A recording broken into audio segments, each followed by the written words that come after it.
First News with Keeler in the morning on WIBX and WIBX950.com. Swimsuit? Check. Sunscreen? Check. Phone charger? Check. Don't forget to pack the 5-Hour Energy. It fits great in a pocket or carry-on, and the alert feeling will help you arrive ready for anything. Now get 20% off when you use code 5HETRAVEL at 5hourenergy.com. Expires April 30th. One-time use only. Not valid with other discounts. Remember, visit 5hourenergy.com and use code 5HETRAVEL to save 20%. You're using the same ghostwriter as Governor Cuomo did, right? It's be the District Attorney's Guide to Navigating the Pandemic. Is that it? You're my ghostwriter, Andrew. You know that.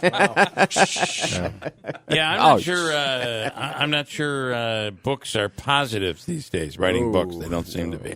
Monaski. So this is kind of an odd question, and it's not even in your county, but I was curious about something. I wrote a story the other day from Madison County officials. A guy allegedly steals a car.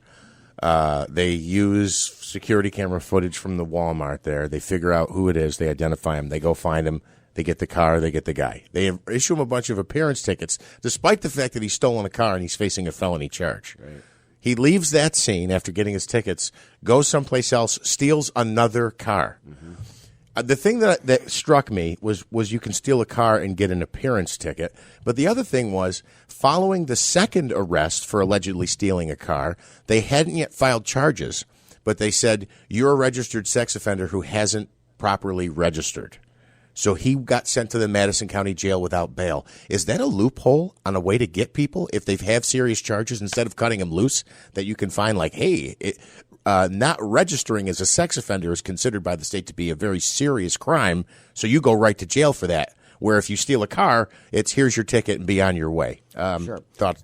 Basically, the way it worked was that when they passed the law, they basically said that you're not supposed to. Their philosophy is you don't put people in jail pending trial, with the exception of violent felony offenses. That's kind of the premise of it. It's a little bit more complicated than that. But so the only thing we could ask for bail on were violent felony offenses. Stealing a car is not a violent felony offense, even though it's a felony.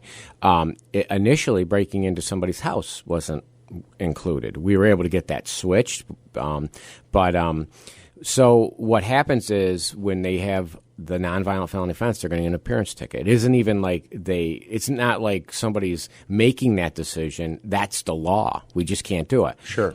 Failure to register is one of, I believe off the top of my head, it's one of the ones that you can ask for bail. So, but you have to be a registered sex offender for that. That just happened to be a unique case. Right. Yeah, but we had a case, and I think I remember hearing you guys report on it, where the guy stole the car from a girl right here in Utica. And he allegedly ran her over with the car, then went in a high-speed chase, I think, through 5 or 6 counties, and he got released. And I think he even made a comment when he was walking out of the jail about, he was, I can't believe I'm getting released, because, right, allegedly, yeah. So, but yeah, so I mean, that's the insanity that we're dealing with right now. And the other thing we're dealing with, and I covered our CAP court, which is our court of first at arraignment, and it's from 5 o'clock, basically 5:30 to 9:30 every night. We have it. It's at the jail, and then on the weekends. And most of the people that are brought in, when I covered, were being brought on bench warrants for not showing up for court.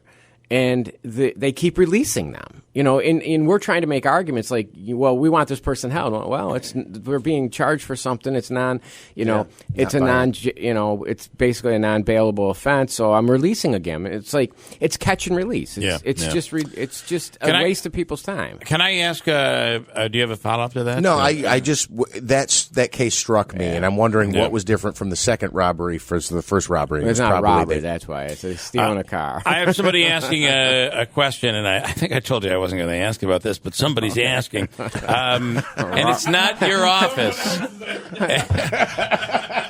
How did the dog on Jetson say it? Ruh-roh. Bill, I won't ask you this question. We've got a caller on the line from Utica who's got the question that I won't ask. It's right here.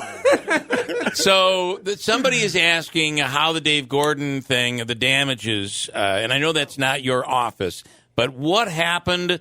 He didn't show, so the jury has been dismissed, And will there be damages? What's gonna come out of this? Sure, and that doesn't have anything to do with my office, but I do have a little knowledge on it because he subpoenaed me, and Me too. And I have absolutely no knowledge on damages, so we were able to get that subpoena quashed.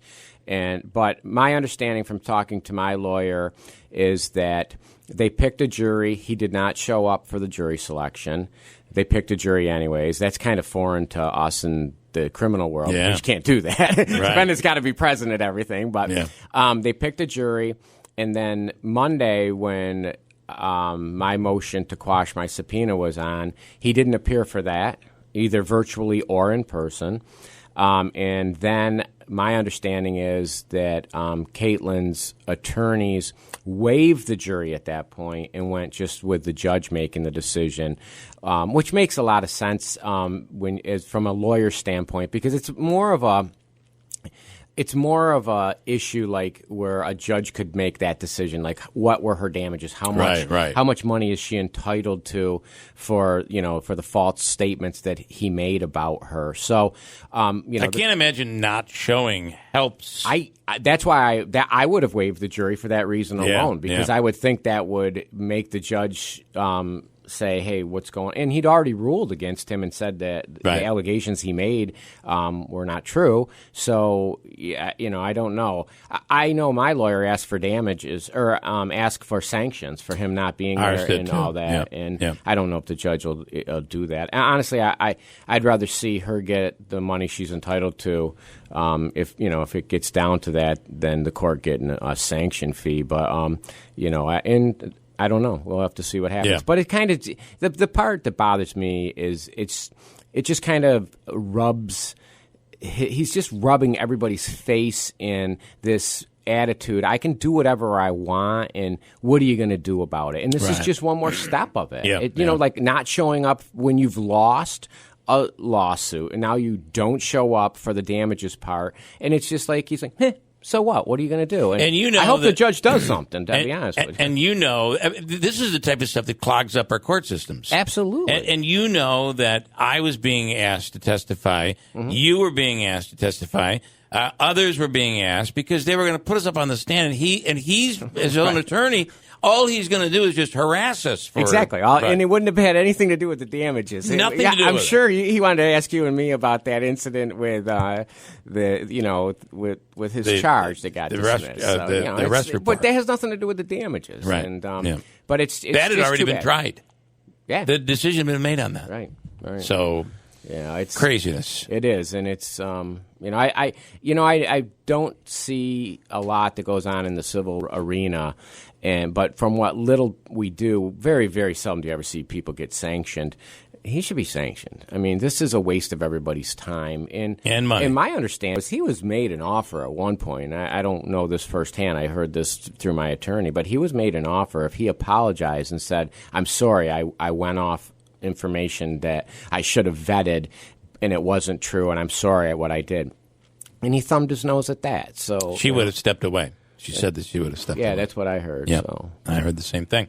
Okay, well, there needs to be consequences, and it seems like this world, this little microcosm of a world, there have been no consequences. It's like you can do whatever you want. Right. Say whatever you want.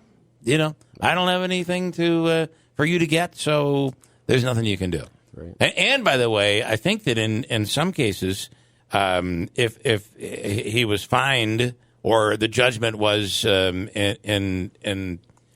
imposed, he might be able to file bankruptcy on some of that. Yeah, that's what I heard too. I don't do that, so I'm not positive. Yeah. That would be really unfortunate, but people do what they do. Yeah. But, just right back to the whole campaign itself. It was very mean-spirited and didn't care about anybody. There's a lot of other people that get hurt in this nonsense. Mm-hmm. And, Eleanor Pacenti, she's a very nice lady. You know what I mean? It's like there's a lot of people to get hurt on this stuff. And it's, when you're running against somebody, I get it. You attack I get it. I run for office. You can attack their stuff. You can say they're incompetent in their job, all that. But when you start making personal attacks on people that aren't true, I mean, that's just not right. And you know what? I think we're better than that as a community. And, and I'm glad the election turned out the way it did because the right person won. I mean, would we want that mentality running our county? I certainly I don't know. wouldn't. I was kind of wondering what those briefings would have been like on the pandemic. Yeah, I'm sure you guys would have liked them. Somebody had told me the other day, you were so against all of this, and as a radio person, you should be for it. I mean, think of the fiasco. It's so true, like Dad Hannah days. Oh Lordy, those great days. Yeah. Okay, we've got him here. Any other quick questions? I've already gone long. So, anybody have any other you want to hit? I mean, you've got the DA in the hot seat right now.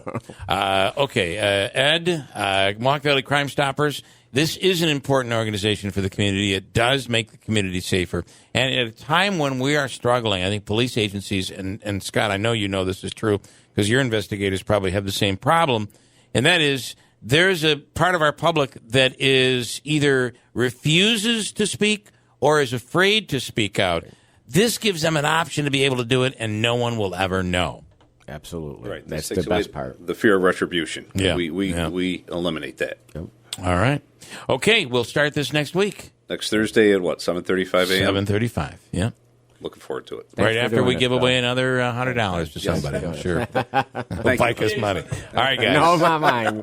I'll bike it. Thank you so much. Thank you. All right, we're going to break. This podcast is sponsored by Ramp. Are you the decision maker in your company? Consider this. For the first time in decades, there's a better option for a corporate card and spend management platform. Meet Ramp, the only corporate card and spend management system designed to help you spend less money so you can make more. Most corporate credit cards offer points as incentives, but those points amount to less than their worth in real cash value. Ramp's business cards offer you cash back, real money in your pocket. Plus, you control who spends what with each vendor.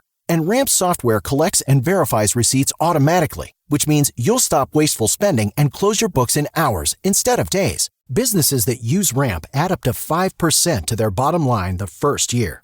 If you're a decision maker, adding Ramp could be one of the best decisions you've ever made.